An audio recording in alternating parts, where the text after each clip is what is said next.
Everyone, তো এখন বাজে হলো 1:30। আমরা যাচ্ছি উৎসবে, অনুকূলনগরের উৎসব আছে বিপুলানগর ফিল্ডে, এখানেই যাচ্ছি। ও স্নান করতে গেছে, একটু পরে ও আসবে। আমি আর আদিত্য এখন বেরোচ্ছি, বৃষ্টিও পড়ছে ঝিরি ঝিরি, তো ভাবলাম বেরিয়ে যায় আর কি। বৃষ্টি তো থাকবেই, ছাতি নিয়ে চলে যাবে। সদ্গুরু সম্পর্কে আমি মনে কইছি যে একটা রামায়ণ কথা, যে ধর্মটা একটা দর্শন।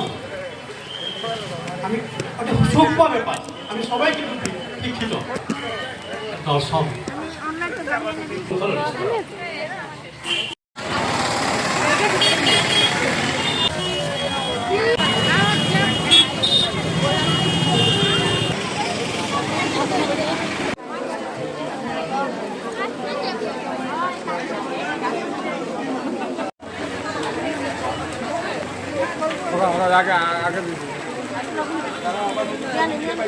দিবে দিবে ডাবল আছে, ডাবল দেওয়ার যাবে, ডাবল দিকে আছে নিতে হবে।